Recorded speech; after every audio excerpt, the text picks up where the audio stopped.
আমি উপস্থিত হৈছোঁ ভৈয়াপাৰা 32তম বহাগী সন্মিলনত। আজি ইয়াত আহিছোঁ আৰু বিহু চাম আৰু আপোনালোকক দেখুৱাম। লগতে আজি ইয়াত অলপ সময় পিছতে মঞ্চ মুকলি হ'ব। লগতে কালি আৰু আজিৰ দিনজোৰা কাৰ্যসূচী যি অনুষ্ঠান অনুষ্ঠিত হৈছিল তাৰ বঁটাসমূহ প্ৰদান কৰা হ'ব।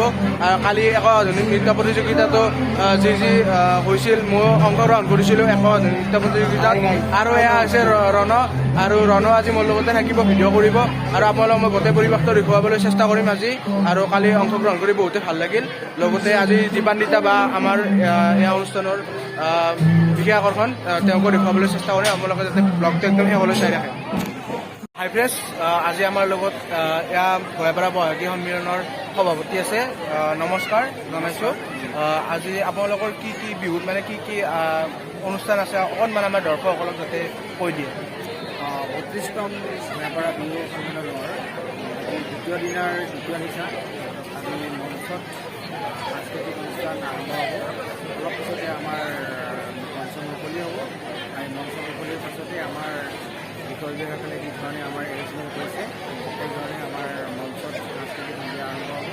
আৰু আজিৰ বিশেষ আকৰ্ষণ হ'ল আমাৰ বিহু হুঁচৰি দল, তাৰপিছতে আমাৰ বিভিন্ন ধৰণৰ গীত মাত ইত্যাদি, আৰু আমাৰ বিশেষ ধৰণে আমাৰ নিমন্ত্ৰণ কৰা হৈছে আমাৰ খুব ভাল গায়ক এজন আমাৰ দীপান্বিতা ডেকা। আৰু ধন্যবাদ জনাইছোঁ আমাক এইখিনি সময় দিয়াৰ বাবে। তবে এতিয়া মঞ্চ মুকলি কৰা হ'ল আৰু বন্তি প্ৰজ্বলন কৰিলে মানে, আৰু এতিয়া মঞ্চত সমবেত সংগীত পৰিৱেশন কৰি আছে আমাৰ ছোৱালীবিলাকে। ফ্ৰেণ্ডছ, এতিয়া আৰম্ভ হৈছে বিহু হুঁচৰি। এতিয়া মই বিহু হুঁচৰিটো আগৰ পৰা আপোনালোকক দেখুৱাবলৈ গৈ আছোঁ।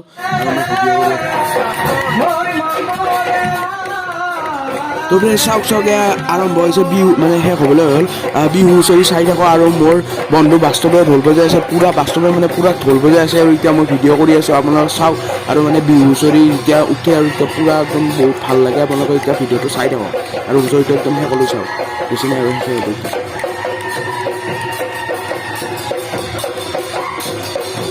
বাস্তৱে পূৰা জোচত ঢোল বজাই আছে, চাওক বাস্তৱে পূৰা ঢোল বজাই আছে। আৰু মানে বাস্তৱে মই সুধিলোঁ হয়, কিন্তু মানে সি কেমেৰা আগত এইবোৰ ভাল নাপায়। তো এনেকৈ চাই লওঁ আৰু।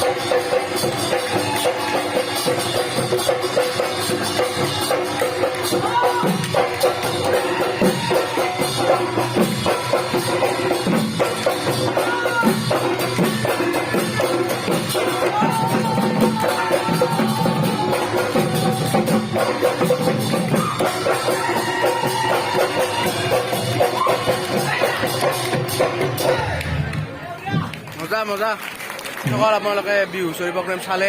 মোৰ বন্ধু বাস্তৱেও তাত ঢোল বজালে আৰু বহুতে ভাল লাগিল বিহু হুঁচৰিটো। আৰু যিহেতু ময়ো ঢোলৰ লগত জড়িত কিছু পৰিমাণে, মানে হুঁচৰিটো গালে আমাৰ অসমৰ সন্মান যিটো বিহু হুঁচৰি, সেইবাবে বহুতে ভাল লাগে। মই যিহেতু ঢোলৰ লগত জড়িত হৈছোঁ আৰু ভাল লাগিলে। আৰু বিভিন্ন ধৰণৰ প্ৰগ্ৰেম আৰু বাকী আছে, আপোনালোকে চাই থাকক ভিডিঅ'টো খালি এণ্ডিঙলৈকে চাই থাকক। আৰু এতিয়া মানুহো হৈছে বাৰু, বৰষুণো গ'ল তথাপি মানুহ আহিছে বিহু চাবলৈ।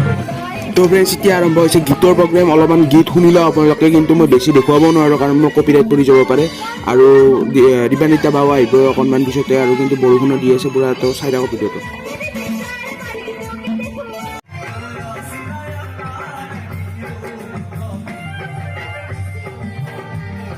ফ্ৰেণ্ডছ, আহি গ'ল বৰষুণ, সকলোৰে মৰমৰ বৰষুণ আহি গ'ল। মানে মৰমৰ নহয়, কিন্তু বৰষুণ আহিলে আৰু কি কৰিব, উপায় নাই। আহিবই, বহাগৰ মাহত বৰষুণ আহিবই, উপায় নাই। আৰু তথাপি আমি বিহুৰ কাৰণে সাজু আছোঁ পূৰা। আৰু আমি আজি দীপান্বিতা বাক চাই যাম। ফাইনেলি ফ্ৰেণ্ডছসকল আহি পালে দীপান্বিতা বা, আৰু মই ফটো উঠিলোঁ, আপোনালোকে স্ক্ৰীণত দেখি আছে। ফটো উঠিলোঁ, কিন্তু তেওঁক কথা সোধা নহ'ল কাৰণ বৰষুণ দি আছিল আৰু তেওঁ ব্যস্ত হৈ আছিল। ফ্ৰেণ্ডছ, এতিয়া অকণমান আমাৰ দীপান্বিতা বাৰ প্ৰগ্ৰেম চাই লওক। আৰু তেওঁ বঢ়িয়া ধুনীয়া সুন্দৰকৈ এনজয় কৰি মানে গানবোৰ গাইছে আৰু নাচি পূৰা। আৰু আমাকো মাইক দিছে গাবলৈ। চাই লওক মানে স্ক্ৰীণত দেখুৱাই আছোঁ, চাই লওক। আৰু গোটেইখিনি প্ৰগ্ৰেম চাই লওক। আৰু এতিয়া ভিডিঅ'টো শেষ হ'ব লাহে লাহে, তো চাই লওক। আৰু ভিডিঅ'বোৰ শ্বেয়াৰ কৰি দিব আপোনালোকে, প্লিজ শ্বেয়াৰ কৰি দিব।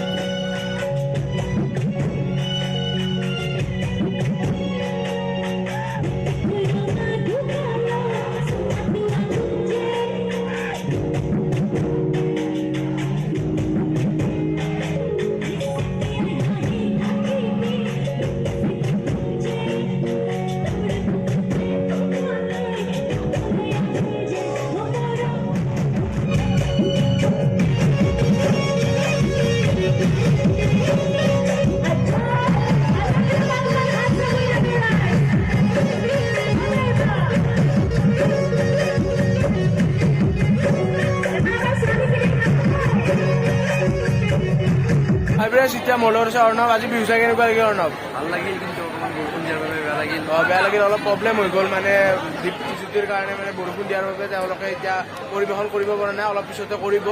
আৰু আমি ৰখি আছিলোঁ। আৰু যদিহে আজি ভিডিঅ'টো ভাল পালে লাইক কৰিব, শ্বেয়াৰ কৰিব, কমেণ্ট কৰিব আৰু ছাবস্ক্ৰাইব কৰিব আৰু মোক এনেকৈ ছাপোৰ্ট কৰি যাব। আৰু আজি মই ডেন্সৰ এটা প্ৰাইজ পালোঁ, মানে কালি আধুনিক নৃত্যত মই অংশগ্ৰহণ কৰিছিলোঁ, তাৰ এটা প্ৰাইজ পালোঁ, ভাল লাগিলে। ফ্ৰেণ্ডছ আৰু বৰষুণ দিলে আৰু ৰাতি প্ৰায় 3টামান বাজিলে আৰু এতিয়া বাই বাই, জয় অসম। যিসকলে ভিডিঅ'টো এতিয়ালৈকে চাই আছে তেওঁলোকক ধন্যবাদ জনাইছোঁ, আৰু যদি ইয়ালৈকে চাই আছে তেতিয়া লাইক এটা কৰি দি যাব। Bye bye.